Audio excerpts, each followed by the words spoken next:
The present purpose is to investigate external evidence of a variant for textual criticism of the Hebrew Bible, in this case focusing on the biblical scrolls among the Qumran finds. So here we'll be focusing especially on 4Q Deut J over and against the MT version of Deuteronomy 32:8. Now, of course, there's some value in many cases in looking at the sectarian scrolls, but the focus here is only going to be upon working on with the biblical scrolls from Qumran.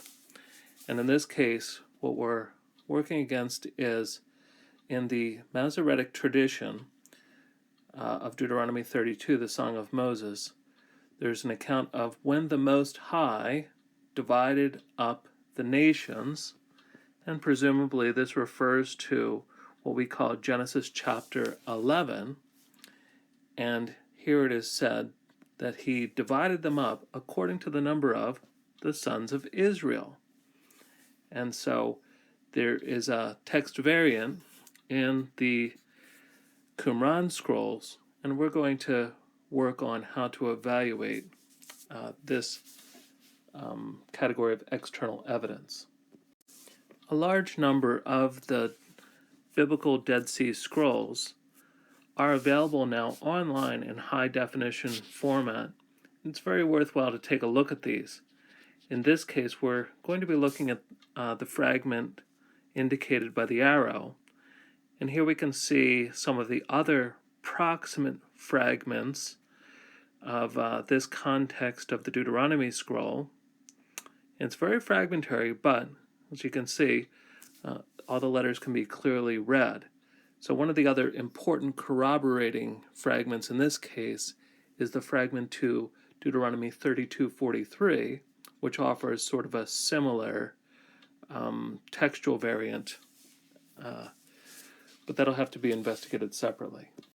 And here's a close-up of the fragment in question.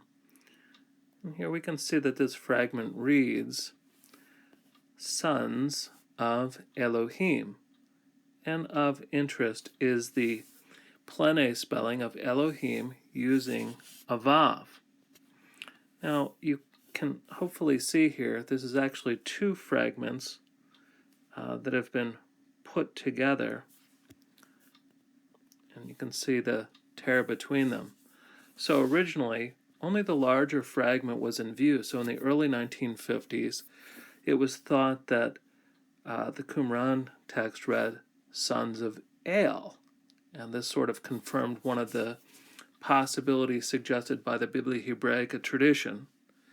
However, by the late 1950s, this other fragment was pieced together with it. You can see sort of the dividing line there. And so that this other fragment showed that, in fact, it used the more familiar name of Israel's God. So this was not to be confused with El, the Canaanite deity, but rather this was a witness in Qumran text to B'nai Elohim.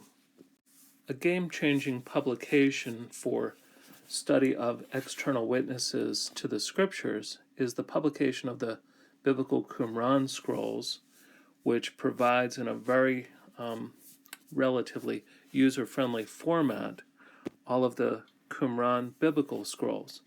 In this case, this is an example of the text of Deuteronomy 32, 7 and 8, the fragments for that. What we can see is the text is laid out, sort of showing how it fits within the scroll lines, even mentioning the bottom margin here, very helpful for use. In addition, there's an apparatus, and most of the apparatus abbreviations follow the Biblia Hebraica or the critical edition of the Septuagint. So it's kind of familiar territory in many respects. We'll take a look at this. Like the apparatus in BHQ, this edition puts the words in the apparatus that are of focus, in this case, B'nai Elohim.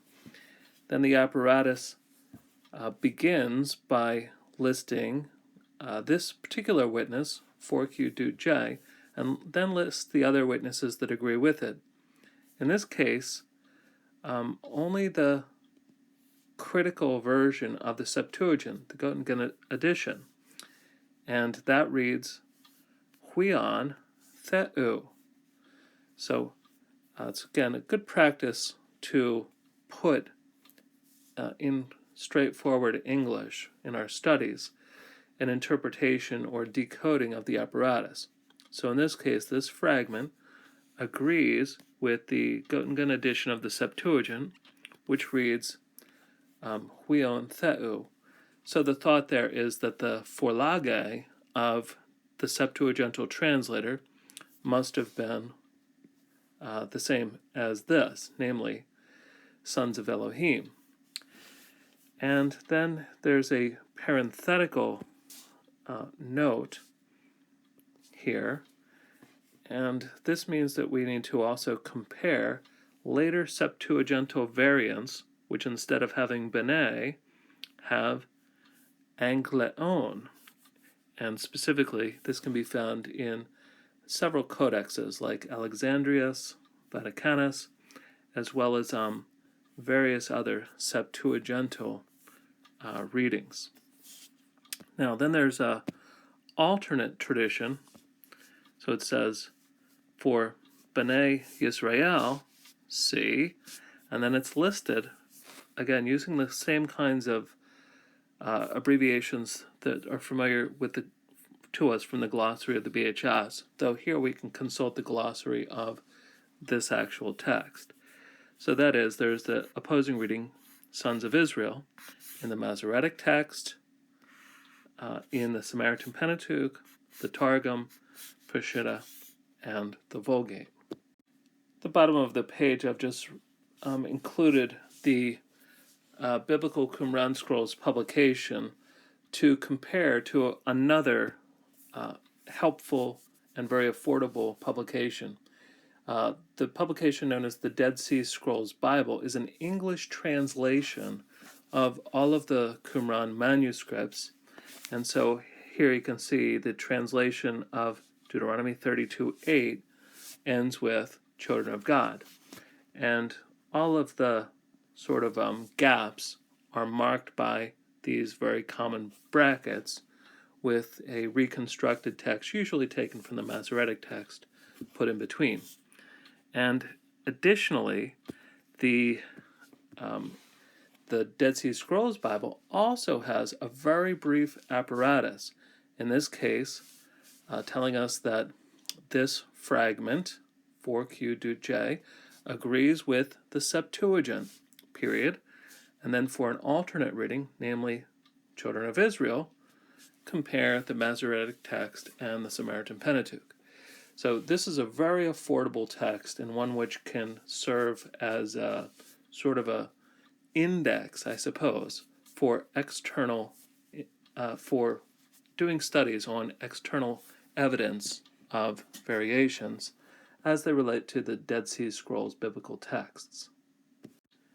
So in summary of the investigation of external witnesses in terms of the Dead Sea Scrolls, this fragment to Deuteronomy 32 reads, sons of God, as opposed to the Masoretic tradition, which reads, according to the number of the sons of Israel. And so in this case, the thought is that this fragment represents perhaps an older text witness to the Masoretic text, which perhaps had been updated. But further comparison will be needed before drawing this conclusion.